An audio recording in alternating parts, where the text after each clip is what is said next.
당신이 매일 무시하던 가정부가 사실 3년을 준비해온 복수자라면 믿으시겠습니까? 하녀처럼 살던 그녀는 단 한 번도 우연으로 이 집에 들어온 적이 없습니다. 3년 동안 모욕을 당하면서도 그녀는 단 한 번도 반항하지 않았습니다. 하지만 그 모든 순간이 전부 계산된 연기였다면 그녀의 목표는 단 하나, 이 집을 완전히 무너뜨리는 것이었습니다. 그리고 그날 모든 것이 동시에 터지기 시작했습니다. 검찰이 들이닥치고 언론이 움직이며 진실이 드러났습니다. 그들을 짓밟던 집은 단 하루 만에 무너졌습니다. 그리고 그 모든 끝에 그녀가 서 있었습니다. 이 이야기는 절대 우연이 아니었습니다. 가정부는 55살이었다. 새벽 5시가 되기 전 알람이 울리기도 전에 눈이 떠졌다. 오랜 시간 반복된 생활 때문인지 몸이 먼저 반응했다. 침대에서 몸을 일으키는 데만 몇 초가 걸렸다. 무릎은 쉽게 펴지지 않았고 허리는 묵직하게 굳어 있었다. 하지만 얼굴에는 아무런 표정도 없었다. 이 집에서 살아남기 위해서는 고통조차 드러내지 않는 것이 중요했다. 감정을 숨기는 것이 습관이 된 지 오래였다. 오늘도 같은 하루가 시작되고 있었다. 부엌에 들어서자마자 불을 켰다. 어둠 속에 잠겨 있던 공간이 차갑게 드러났다. 냉장고 문을 열고 오늘 아침 식단을 다시 확인했다. 이 집은 모든 것이 정해져 있었다. 반찬의 종류, 간의 색이, 접시의 위치까지 하나라도 틀리면 안 됐다. 사소한 실수 하나가 모욕으로 돌아오는 곳이었다. 가정부는 숨을 고르며 조용히 칼을 들었다. 손놀림은 일정했고 불필요한 동작은 없었다. 이미 수없이 반복된 일이었지만 단 한 번도 긴장을 늦출 수 없는 작업이었다. 이 집의 안주인은 젊고 화려한 여자였다. 겉으로 보기에는 부족함 없는 삶을 사는 사람이었지만 그 안은 전혀 달랐다. 처음에는 겉으로나마 예의를 지키는 척했지만 시간이 지나면서 그 태도는 완전히 바뀌었다. 이제 가정부는 사람이 아니라 필요할 때만 쓰는 도구였다. 기분이 나쁘면 이유 없이 화풀이의 대상이 되었고 작은 실수도 크게 부풀려졌다. 그 모든 상황에서도 가정부는 아무 반응도 보이지 않았다. 감정을 드러내는 순간 더 큰 일이 벌어진다는 것을 알고 있었기 때문이었다. 시어머니는 그보다 더 노골적이었다. 나이는 많았지만 목소리는 거칠고 집요했다. 새벽에도 전화를 걸어 당장 오라고 부르는 일이 있었고 밤늦게 발 마사지를 하라고 명령하는 일도 반복됐다. 가정부의 하루는 온전히 자신의 것이 아니었다. 언제든 불려가야 했고 그것이 당연한 일처럼 받아들여져야 했다. 이 집에서는 시간이라는 개념조차 의미가 없었다. 하루가 끝나도 끝난 것이 아니었고 언제든 다시 시작될 수 있는 생활이었다. 가정부는 그런 생활을 3년째 이어오고 있었다. 처음에는 몸이 버티지 못해 몇 번이나 무너질 뻔했지만 지금은 어느 정도 익숙해진 상태였다. 하지만 익숙해졌다는 것은 괜찮아졌다는 뜻이 아니었다. 단지 버티는 법을 배웠을 뿐이었다. 그녀는 매일 같은 생각을 되뇌었다. 아직은 때가 아니라는 것, 지금은 참고 견뎌야 한다는 것, 그리고 반드시 끝이 온다는 것, 그 생각 하나로 하루하루를 버텨내고 있었다. 그녀가 이 집에 들어온 것은 결코 우연이 아니었다. 3년 전 가정부는 스스로 이 집을 선택했다. 남편이 운영하던 회사가 무너지고 그 충격으로 남편이 세상을 떠난 뒤였다. 모든 것을 잃은 것처럼 보였지만 그녀는 멈추지 않았다. 하나씩 자료를 모으고 사람들을 만나고 사실을 확인해 나갔다. 그리고 결국 한 사람에게 도달했다. 이 집의 주인 사장이었다. 그 이름을 확인하는 순간 모든 것이 연결되기 시작했다. 겉으로 보기에는 성공한 사업가였다. 중견 회사를 운영하며 좋은 평판을 유지하고 있었고, 언론에서도 긍정적으로 다뤄지는 인물이었다. 하지만 그 이면은 전혀 달랐다. 협력업체를 이용해 경쟁사를 고립시키고 눈에 보이지 않는 방식으로 이익을 취하는 사람이었다. 그리고 그 피해자 중 하나가 바로 가정부의 남편이었다. 회사는 서서히 무너졌고 결국 회복하지 못한 채 사라졌다. 그 과정은 결코 우연이 아니었다. 그 사실을 알게 된 날, 모든 것이 바뀌었다. 자료를 하나씩 확인할수록 손이 떨렸고, 마지막 문서를 확인했을 때는 숨이 막히는 것 같았다. 남편이 평생을 바쳐 만든 것이 누군가의 계획으로 무너졌다는 사실, 그리고 그 결과로 남편이 세상을 떠났다는 현실이 한꺼번에 밀려왔다. 머릿속이 하얘졌지만 눈물은 나오지 않았다. 감정보다 먼저 떠오른 것은 하나였다. 반드시 밝혀야 한다는 생각이었다. 복수를 결심한 것도 바로 그날이었다. 하지만 감정에 휘둘리지는 않았다. 분노만으로는 아무것도 바꿀 수 없다는 것을 알고 있었다. 그래서 계획을 세웠다. 상대의 가장 가까운 곳으로 들어가야 한다는 결론에 도달했다. 가장 낮은 위치에서 시작해야 한다고 판단했다. 그 선택이 바로 가정부였다. 스스로를 낮추고 모든 것을 숨긴 채 안으로 들어가는 길을 택한 것이었다. 그녀는 자신의 과거를 지우고 이 집에 들어왔다. 이름도 이력도 새로 만들었다. 누구도 의심하지 않도록 철저하게 준비했다. 그리고 3년 동안 단 한 번도 목적을 드러내지 않았다. 모욕을 당하면서도 무너지는 척하면서도 끝까지 버텨왔다. 모든 것은 단 하나를 위한 것이었다. 이 집을 그리고 남편을 무너뜨린 사람을 완전히 끝내기 위한 준비였다. 이제 그 준비는 거의 끝나가고 있었다. 가정부의 하루는 겉으로 보기에는 단순한 반복처럼 보였다. 하지만 그 안에는 철저한 계산이 숨어 있었다. 부엌에서 일하는 시간, 청소를 하는 동선, 집안 사람들의 이동 시간까지 모두 머릿속에 정리되어 있었다. 언제 누가 어디에 있는지, 어떤 시간대에, 어느 공간이 비는지까지 정확하게 파악하고 있었다. 겉으로는 아무 생각 없이 일하는 것처럼 보였지만 사실은 이 집 전체를 관찰하고 있는 것이었다. 3년이라는 시간 동안 가정부는 이 집을 완전히 읽어냈다.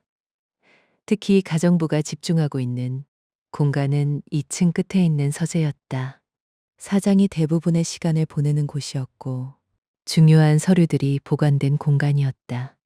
평소에는 문이 잠겨 있었지만 청소를 하는 날에는 잠깐 들어갈 수 있는 기회가 생겼다. 그 짧은 시간은 위험하면서도 중요한 순간이었다. 단 한 번의 실수로 모든 것이 끝날 수 있었기 때문이다. 그래서 가정부는 항상 그 기회를 기다리면서도 쉽게 움직이지 않았다. 완벽한 타이밍이 필요했다. 며칠 뒤 예상하지 못한 기회가 찾아왔다.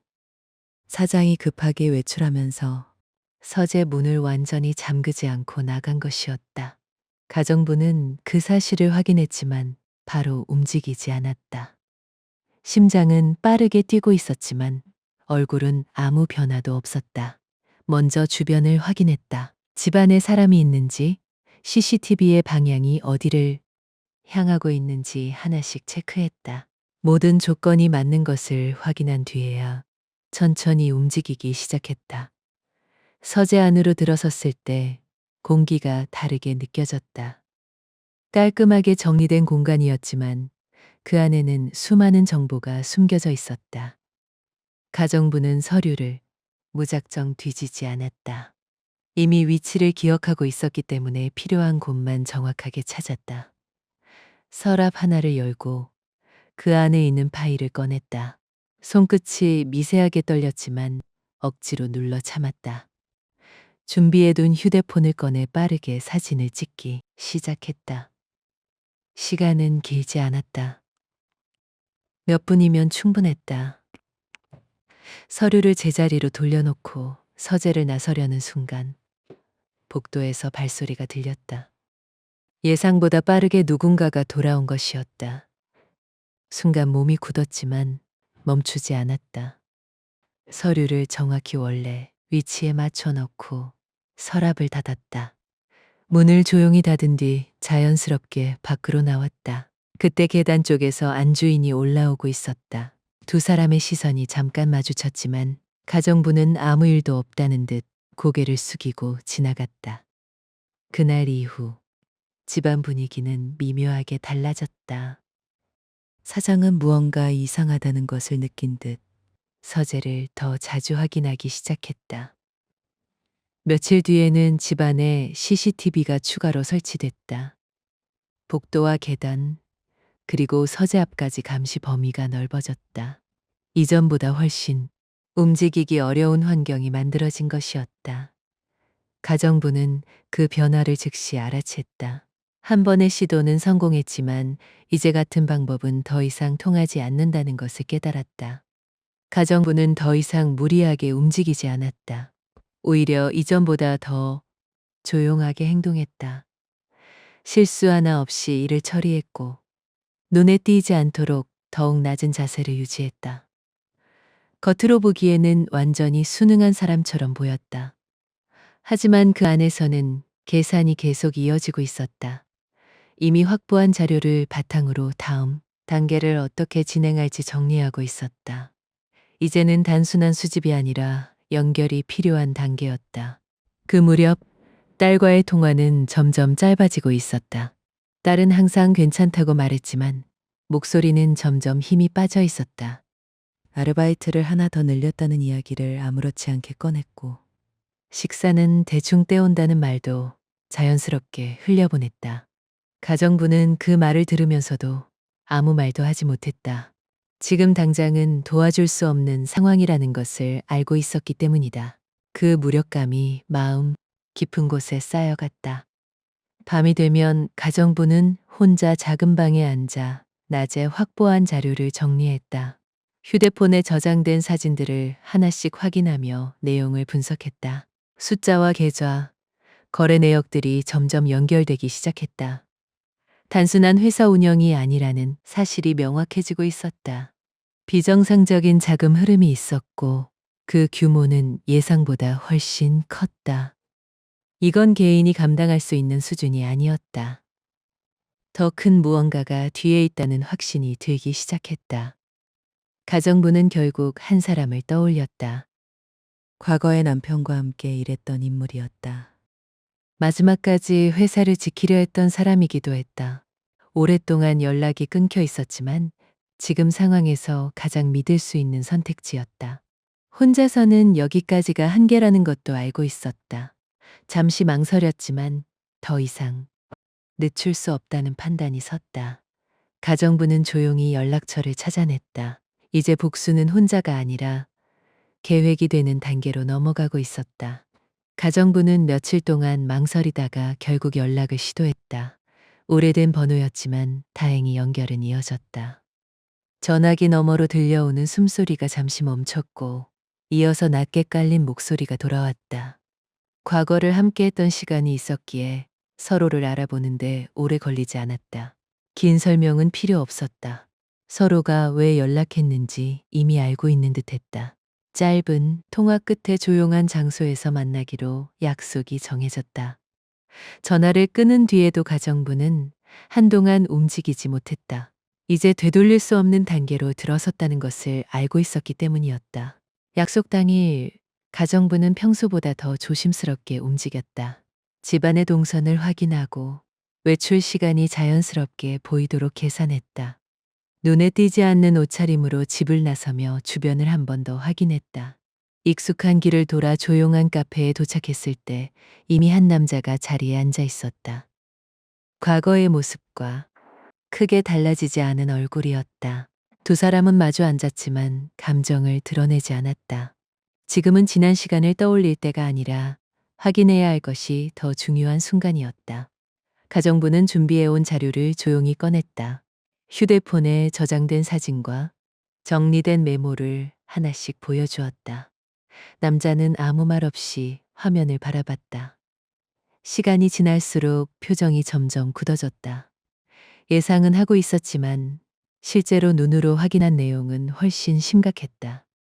계좌와 거래 내역이 복잡하게 얽혀 있었고 그 중심에는 하나의 흐름이 있었다. 일정한 방향으로 돈이 이동하고 있었고 그것은 정상적인 거래로 보기 어려운 구조였다. 자료를 모두 확인한 뒤 남자는 한동안 말을 잇지 못했다. 과거에 느꼈던 의심들이 하나씩 확신으로 바뀌는 순간이었다. 가정부의 남편이 겪었던 일들, 회사가 무너졌던 과정, 그리고 이후 이 집의 사업이 급격히 성장했던 이유까지 모든 것이 연결되기 시작했다. 퍼즐이 맞춰지듯 흐름이 완성되고 있었다. 이건 단순한 우연이 아니라 계획된 결과라는 결론에 도달했다. 두 사람 모두 그 사실을 받아들이는데 시간이 필요했다. 그들은 감정을 배제한 채 계획을 세우기 시작했다. 가정부는 내부에서 정보를 계속 확보하고 남자는 외부에서 자료를 모으기로 역할을 나눴다. 무리하게 움직이지 않고 시간을 들여 확실한 증거를 만드는 것이 목표였다. 단순히 폭로하는 것이 아니라 법적으로 무너뜨리는 것이 목적이었다. 검찰에 제출할 수 있는 수준까지 자료를 끌어올려야 했다. 가정부는 고개를 천천히 끄덕이며 모든 말을 받아들였다. 이제 복수는 감정이 아니라 전략이 되고 있었다. 그날 이후 가정부의 일상은 겉으로는 변함이 없었지만 안에서는 완전히 달라졌다. 집안일을 하면서도 계속해서 정보를 기억했고 작은 단서 하나도 놓치지 않았다. 사장이 자주 사용하는 파일의 위치, 반복되는 일정, 특정 시간마다 걸려오는 전화까지 모두 머릿속에 쌓였다. 직접 서류를 건드리지 않아도 흐름을 읽을 수 있는 단계에 들어서고 있었다. 가정부는 더 이상 서두르지 않았다. 오히려 이전보다 더 신중하게 움직이기 시작했다. 남자 역시 빠르게 움직였다. 과거 인맥을 활용해 회사 내부 구조를 파악하기 시작했고 회계 자료와 계약 흐름을 분석했다. 겉으로 보기에는 정상적인 거래처럼 보였지만 깊이 들어갈수록 이상한 점이 드러났다. 특정 협력업체와의 거래에서 반복적으로 금액 차이가 발생하고 있었고, 그 차이는 일정한 방향으로 이동하고 있었다. 그 흐름을 따라가자 가정부가 확보한 계좌와 연결되기 시작했다. 점점 큰 그림이 드러나고 있었다. 시간이 흐르면서 두 사람이 확보한 자료는 점점 쌓여갔다. 비자금 조성, 탈세 정황, 불법 하청 거래, 그리고 기술 도용까지 하나씩 정리되기 시작했다.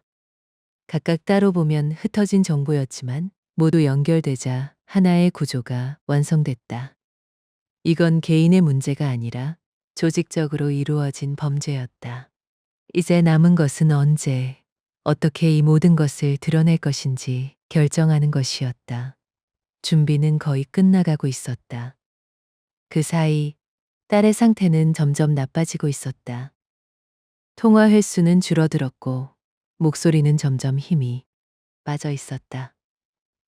식사를 제대로 하지 못하고 있다는 것이 말투에서 느껴졌고 아르바이트를 2개나 병행하고 있다는 사실도 알게 됐다. 가정부는 그 이야기를 들으면서도 아무 말도 하지 못했다. 지금 당장은 도와줄 수 없는 상황이라는 것을 알고 있었기 때문이다. 그 무력감이 점점 커져가고 있었다. 며칠 뒤 결국 일이 터졌다. 낮 시간 낯선 번호로 전화가 걸려왔다. 병원이었다. 딸이 학교에서 쓰러져 응급실로 실려왔다는 소식이었다. 가정부의 손에서 휴대폰이 미끄러질 뻔했다. 머릿속이 하얘졌지만 몸은 이미 움직이고 있었다. 앞치마를 벗고 그대로 집을 나섰다. 지금까지 참고 버텨왔던 감정이 한순간에 흔들리기 시작했다. 계획보다 먼저 가장 소중한 것이 무너지고 있었다. 가정부가 병원에 도착했을 때는 이미 해가 기울고 있었다.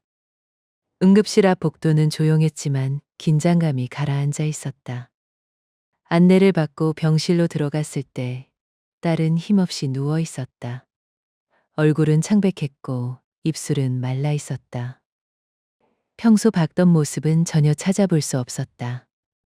가정부는 몇 걸음 다가가다 멈췄다. 손을 뻗어 이마에 닿았을 때 차가운 기운이 느껴졌다. 그 순간 지금까지 놀러왔던 감정이 한꺼번에 밀려왔지만 끝내 울음은 터지지 않았다. 잠시 후 의사가 들어와 상태를 설명했다. 심각한 영양 부족과 과로, 그리고 극심한 스트레스가 원인이었다. 당장 생명에 지장이 있는 것은 아니지만 이 상태가 반복되면 언제든 위험해질 수 있다는 말이 이어졌다.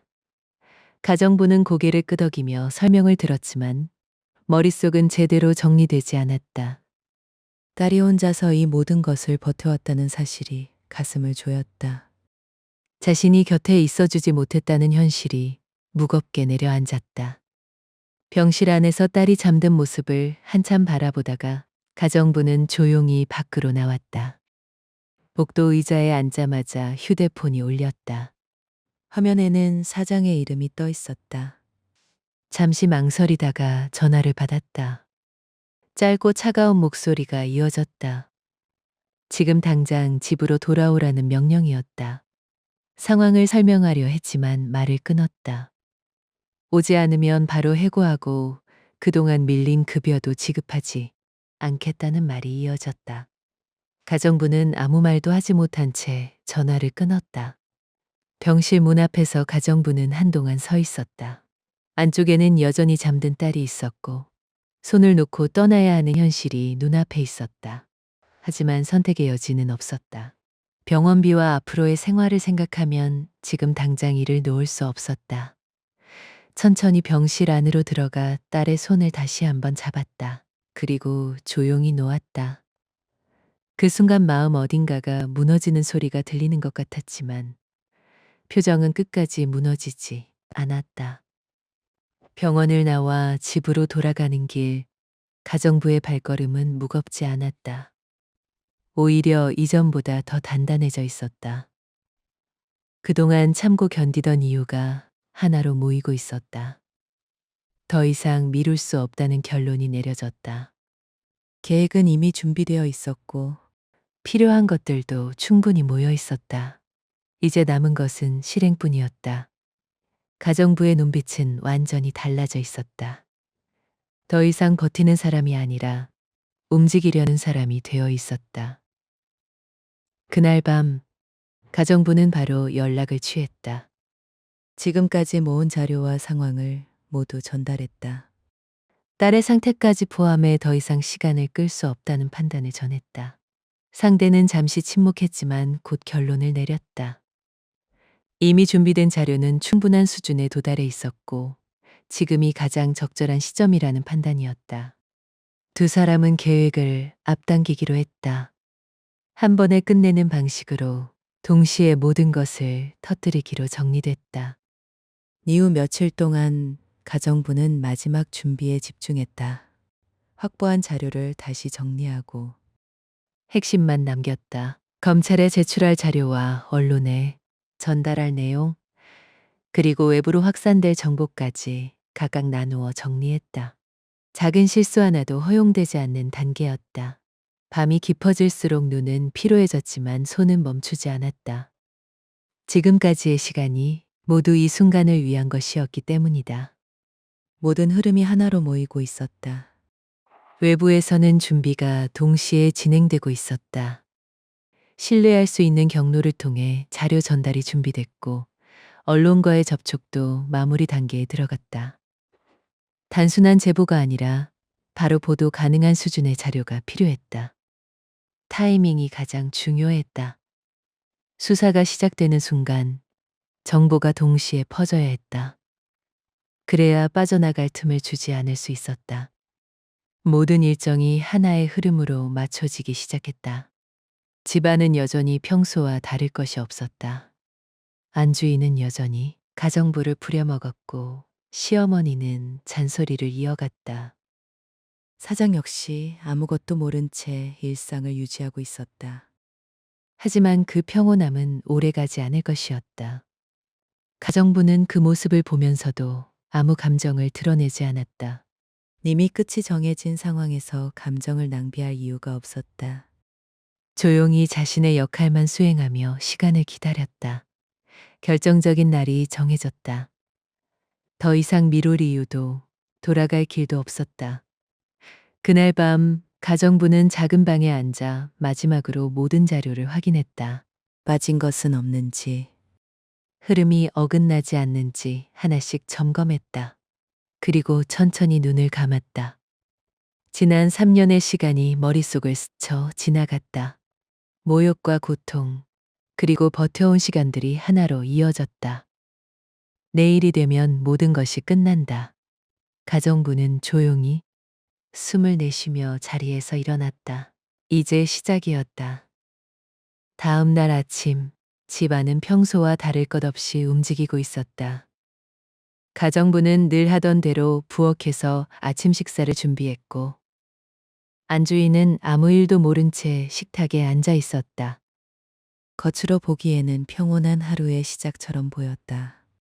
하지만 같은 시각, 회사에서는 전혀 다른 일이 벌어지고 있었다.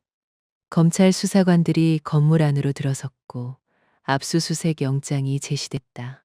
사무실은 순식간에 통제되었고, 직원들은 아무것도 모른 채 혼란에 빠졌다. 모든 것이 이미 시작된 뒤였다. 압수수색이 진행되면서 내부 자료가 빠르게 확보되기 시작했다. 컴퓨터와 서류들이 하나씩 정리되었고, 숨겨져 있던 자료들도 드러나기 시작했다. 사장은 상황을 수습하려 했지만 이미 통제권은 넘어간 상태였다. 동시에 외부에서는 또 다른 움직임이 시작됐다. 언론에서 속보가 터졌고 회사 이름과 함께 비자금 조성 의혹이 공개됐다. 짧은 시간 안에 정보가 퍼지기 시작했고 상황은 빠르게 확대되고 있었다. 집안에서도 이상한 기류가 흐르기 시작했다.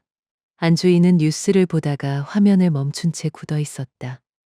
사장의 회사 이름이 계속해서 반복되고 있었고 상황은 점점 심각해지고 있었다. 전화를 걸었지만 연결되지 않았다. 불안이 커지는 순간 초인종이 울렸다. 문을 열자 정장을 입은 사람들이 서 있었다. 그들의 표정은 단호했고 준비된 듯한 움직임이었다. 그 순간 집안의 공기가 완전히 바뀌었다. 문이 열리자 집행관과 함께 가정부가 안으로 들어섰다. 이전과는 전혀 다른 모습이었다. 단정하게 차려입은 옷과 흔들림 없는 눈빛이 눈에 들어왔다. 더 이상 고개를 숙이고 있는 사람이 아니었다. 집행관은 차분하게 문서를 제시했고 법원 판결에 따른 강제 집행이 시작된다는 사실을 전달했다. 이 집의 소유권이 이미 이전되었고 현재 거주자들은 즉시 퇴거해야 한다는 내용이었다. 안주인은 처음에는 상황을 이해하지 못했다. 가정부를 바라보며 현실을 부정하려 했지만 문서에 적힌 내용은 명확했다. 이 집이 더 이상 자신들의 것이 아니라는 사실이 눈앞에 있었다. 시어머니는 큰 소리로 항의했지만 아무 소용이 없었다. 집행관들은 절차대로 움직였고 이미 결정된 일은 바뀌지 않았다. 집안의 모든 것이 낯설게 느껴지기 시작했고 그동안 당연하게 누려왔던 것들이 한순간에 무너지고 있었다. 집 밖에는 이삿짐 차량이 대기하고 있었다. 최소한의 시간만 주어진 채 짐을 정리해야 했다. 안주인과 시어머니는 계속해서 소리를 질렀지만 상황은 전혀 달라지지 않았다. 주변에서는 이 상황을 지켜보는 시선들이 모이기 시작했다. 그 시선들이 더 크게 느껴졌다. 가정부는 그 모습을 조용히 바라보고 있었다. 감정을 드러내지 않았지만 그 안에는 긴 시간 동안 쌓여온 모든 것이 담겨 있었다. 한편 회사 상황은 더 빠르게 무너지고 있었다. 압수수색으로 확보된 자료에서 추가 혐의가 드러났고 수사는 확대되었다. 동시에 특허 도용 문제가 공식적으로 제기되면서 회사 운영이 사실상 멈췄다. 주요 공사 현장은 중단되었고 협력업체들은 계약을 끊기 시작했다.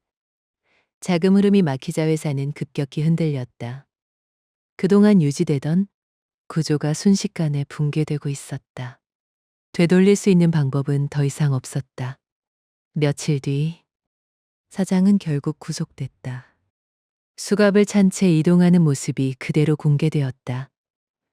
그동안 쌓아왔던 이미지와는 전혀 다른 모습이었다. 사람들은 빠르게 등을 돌렸고 회사는 사실상 끝난 상태에 들어갔다. 언론에서는 연일 관련 내용을 보도했고 과거의 행적까지 하나씩 드러나기 시작했다. 모든 것이 완전히 무너지는 순간이었다. 계획은 정확하게 진행되고 있었다. 시간이 흐른 뒤 가정부의 위치는 완전히 달라져 있었다. 남편이 남긴 기술과 자료를 바탕으로 회사를 다시 세웠고 과거 거래처들도 하나둘 돌아오기 시작했다. 흐름은 빠르게 안정되었고 규모도 점점 커졌다. 이제는 누군가의 지시에 따르는 사람이 아니라 스스로 결정하는 위치에 서 있었다. 과거와는 완전히 다른 삶이었다. 모든 선택이 자신의 의지로 이루어지고 있었다. 어느 날 거리에서 안주인을 마주쳤다. 예전의 모습은 찾아볼 수 없었고 초라한 차림으로 장을 보고 돌아가는 길이었다. 시선을 피하려 했지만 이미 마주친 상태였다. 가정부는 잠시 멈췄다가 다시 걸음을 옮겼다. 더 이상 할 말도 남은 감정도 없었다. 복수는 이미 끝났고 과거는 의미를 잃었다. 고개를 들고 앞으로 걸어갔다. 이제는 누구의 것도 아닌 자신의 삶을 살아갈 시간이었다. 오늘의 이야기는 여기서 마칩니다. 시청자 여러분 구독과 좋아요로 응원해주세요. 여러분의 응원이 다음 이야기를 만드는 큰 힘이 됩니다. 시청해주셔서 감사합니다.